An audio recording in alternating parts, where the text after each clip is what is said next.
And we are back once again, only on It's Last Call. Last Call with the alcohol, only on the Last Call YouTube channel. Now, joining me here on the line, this man here, well, he is fresh off his 11th victory, 10 by knockout. Well, when a lot of people are talking, he might be the best New England prospect to come out since Demetrius Andrade. Well, there's a lot of pressure on this kid, and he's delivering so far. I give once again the pride and joy right now of Weymouth, Massachusetts.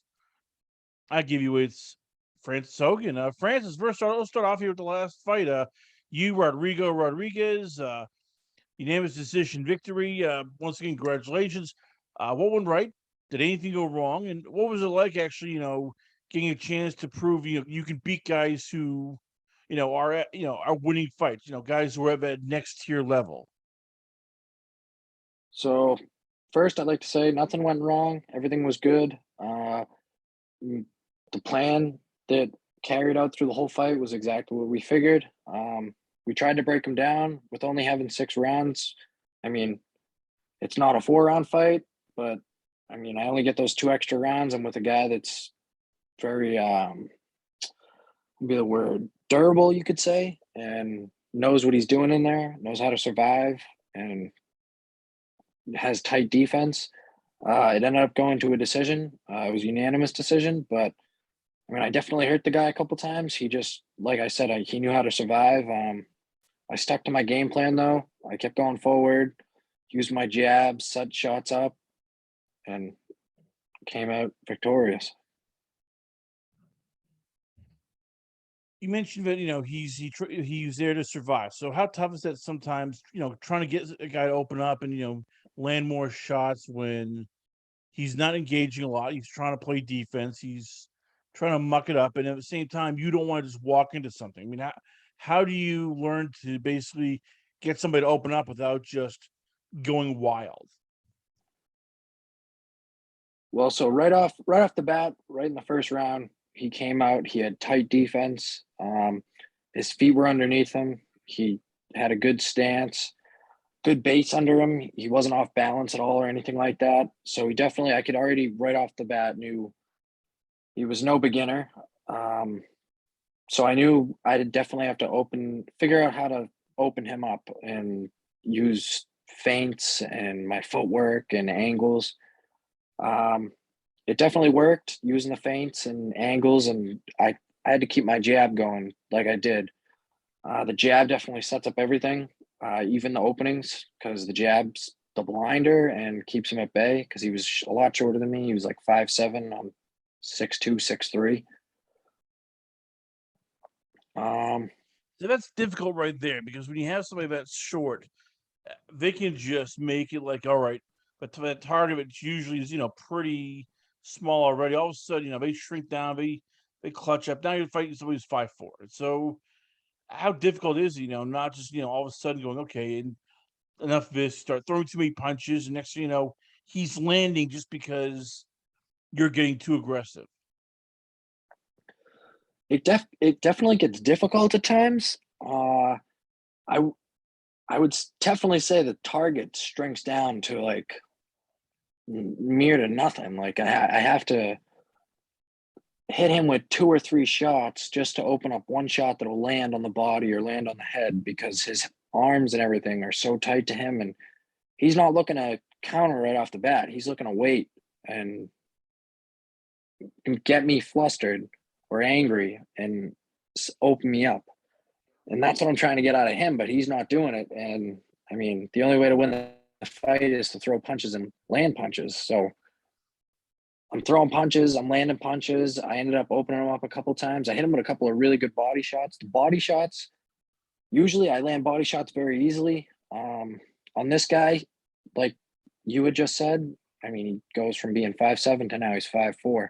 The way he would keep leaning over him, like hunching kind of, and he had his elbows in down by his side, and the body shots just weren't really there. I was trying to land them. It just was a lot harder than usual, So you have to figure that out. You got to figure out how to go to the head, go to the body, change it up, so he doesn't know what's coming at him.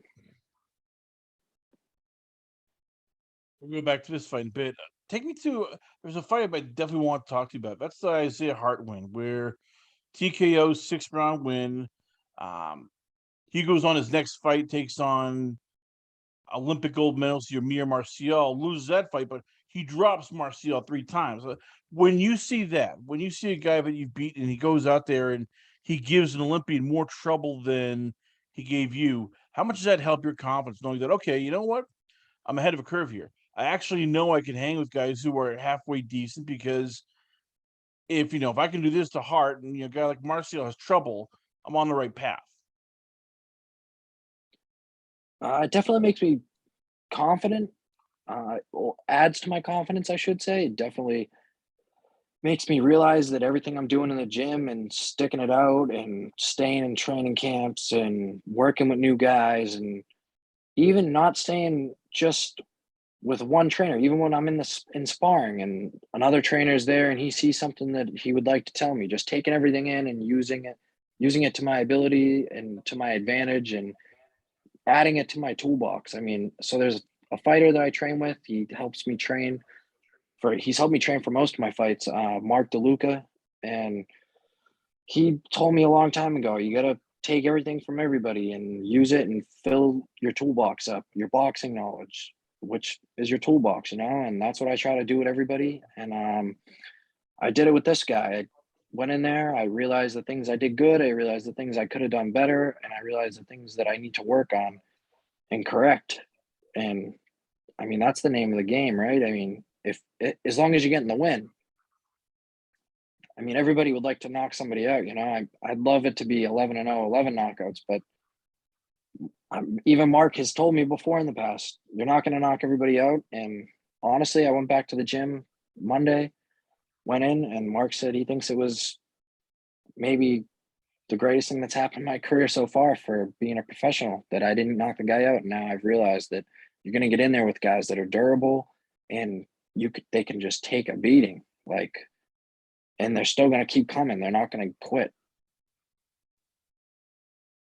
How tough is that though when, as you said, it's even knockout streak. And after each knockout, it's like, okay, I'm not 9-0, no 10-0, and you go, damn it, I can knock out anybody here. And after that, as I know that Mark DeLuca said said the same thing that every smart trainer says, hey, this is good. You got rounds, you learned a lesson, you can't knock anybody out.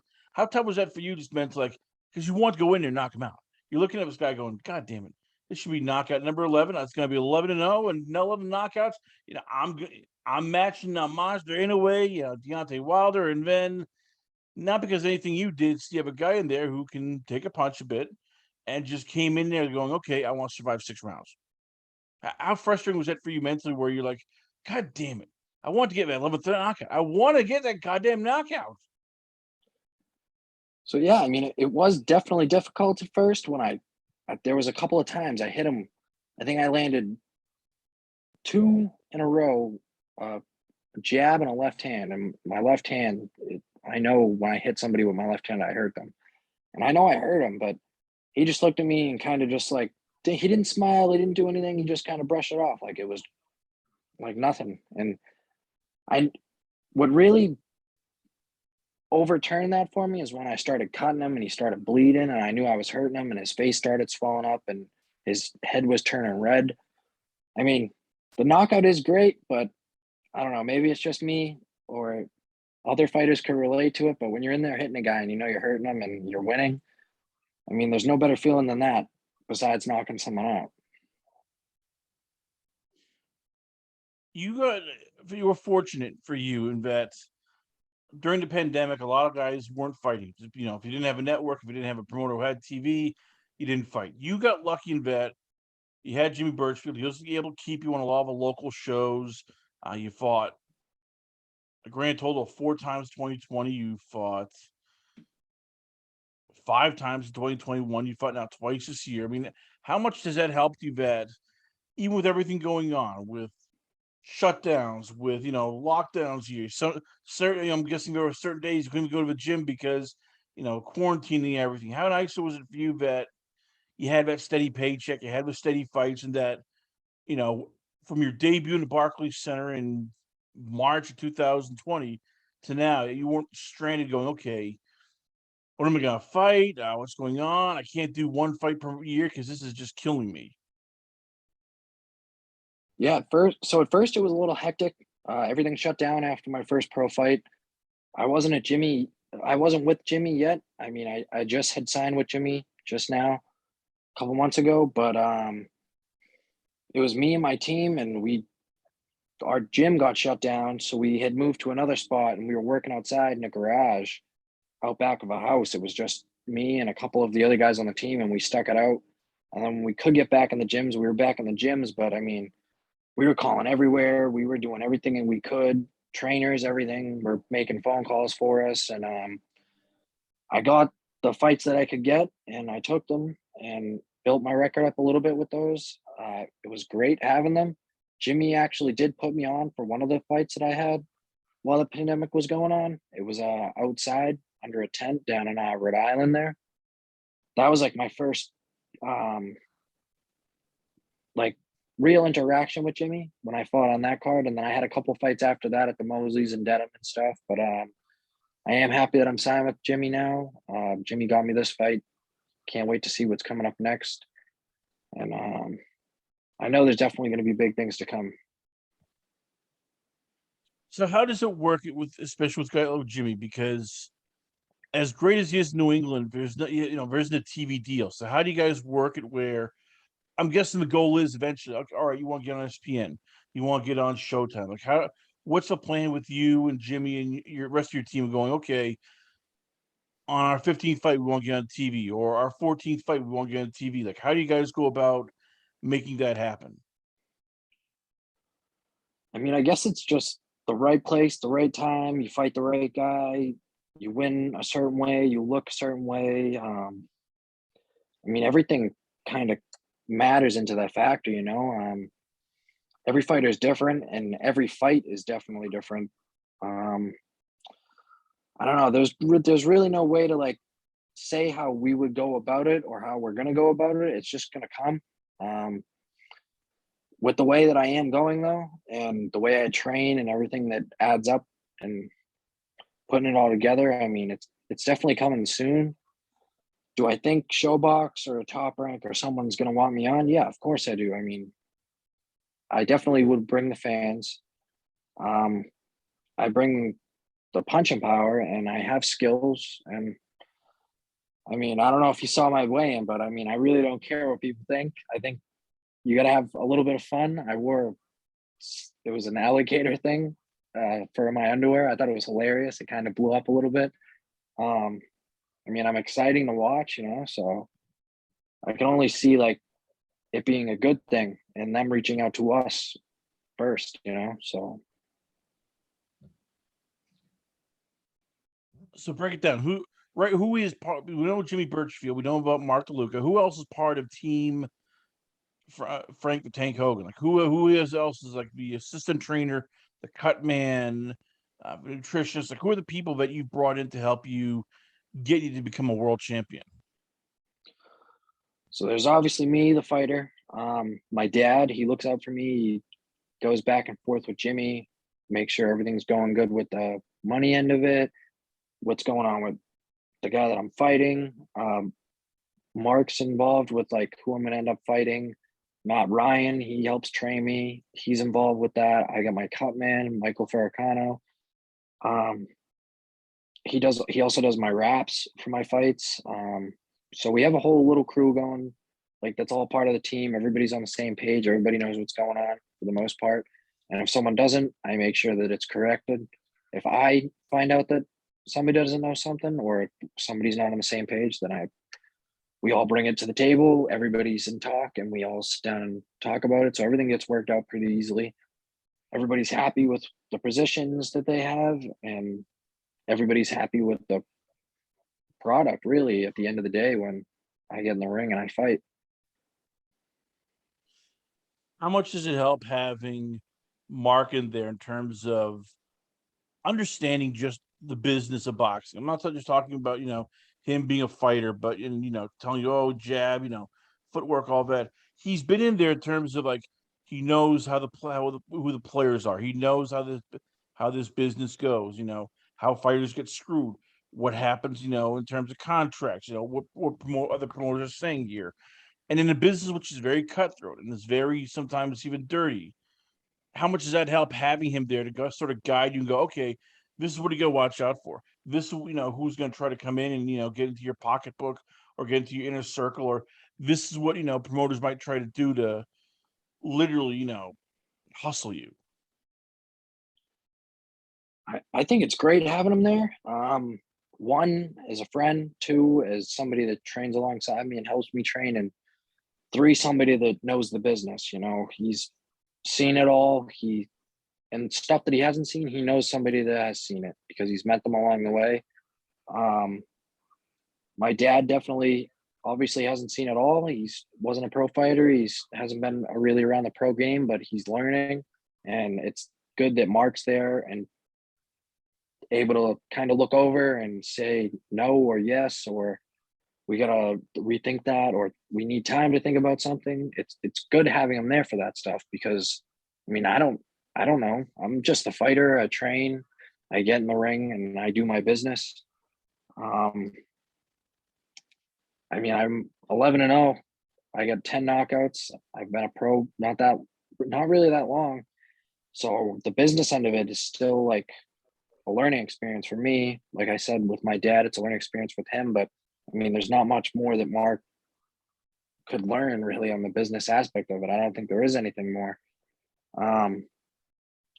Yeah, it's great having him there. I wouldn't say anything bad about it. So what got you into this in the first place? Like, what made you decide to become a boxer when this is New England? Most kids, when they grow up, it's hockey, football, baseball. Boxing's really not one of those things where people go, "Oh yeah, I want to be a boxer." So for you, how'd you get into it, and what made you fall in love with it, despite the fact that it's a brutal sport, you sacrifice a lot, you have to give up a lot, and also, it doesn't pay the bills. It's not like, other sports where you can make, a lot of money quick. You have to sometimes, be in there for the long haul. So I did play baseball. I played basketball. I wrestled even for a while. And I just really wasn't about the whole team sport thing. I wasn't really into wrestling. I can't pitch, hit, field, play first base, second base, third base, and score all the runs. You know what I mean? For a baseball team where I can't hit every shot and play defense for the whole team. Like that's just not how it works for basketball. So, I know for boxing, like I knew at a young age, it's what you put into it, you're going to get out of it at the young age and young part of the game. And once I started going to the gym, my dad was bringing us, me and my younger brother, Richie, and we had started going to the gym, and I don't know, I just like being able to train. And yeah, you train with a couple other kids, but it's what you put into it. Anybody can half-ass it, you know what I mean? If you're grinding though in the gym, and when you're getting in there and sparring and you're giving it your all, and you're fighting anybody and everybody, and you're fighting the best guys, and you're getting in there and you're not getting your ass kicked, it's only a matter of time before tables turned around for me anyways. I probably lost my first 30, 40, maybe even 50 amateur fights, but the tables turned and I started knocking guys out. I was like one of the only one in the amateurs. I was number one pound for pound ranked most knockouts in the country for like a year. I had number one at 152. I had number one at 165. So, I knew it was only a matter of time. I just had to stay in the gym, but I don't know. I just loved going to the gym. I love training with the guys. I love the atmosphere of like a real boxing gym, I like that a lot better than baseball or basketball. I feel like I'm at that age where it started becoming like a baseball team loses and you're getting trophies because you participated. Like I don't know, at a young age, I just didn't really understand that. I didn't get the point of that. Why am I getting a trophy, but we lost? In boxing, you either get your hand raised or you don't. So I like that a little bit better, So we started doing that, and I don't know, I stuck with it. So what's the next step here? Because you, as you said, you're now 11-0, 10 knockouts. You are fresh off of a very impressive win once again against Richard Rodriguez. When do you hope to get back into the ring? And when do you and the team plan to start taking on guys like maybe not top 15, but like top 25, top 30, somebody who I'm guessing they're looking going, okay, we want to see him take on somebody who can push them to the next level, who can get him to, let's say, 8 rounds or 10 rounds. So earliest I'm hoping to fight, or I mean, I'll fight whenever. I don't really care, honestly. I'm always in the gym. I'm always training, staying in camp. So, but the earliest for me, I'm probably assuming it's going to be around September, maybe. And to take a fight with the guy that is in the top 15, 20 even, and do 8 or 10 rounds. I mean, we're definitely going to have a couple more fights, maybe 1 or 2 at 6 rounders. I don't know yet. We haven't really talked about that all fully, but I'm definitely feel like I'm ready to go out to 8 rounds. I felt like I could have went to 8 rounds for this fight. I feel like if I had 8 rounds, I would have gotten that guy out of there. Actually, I talked to my team about that. And I talked to my dad about it.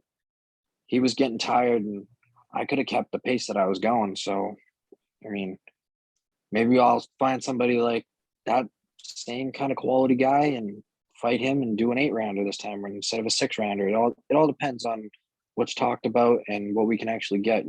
So. Here you have it, ladies and gentlemen. Once again, we're proud to have on the show. I give you the newest rising star from New England, one of the top prospects in boxing.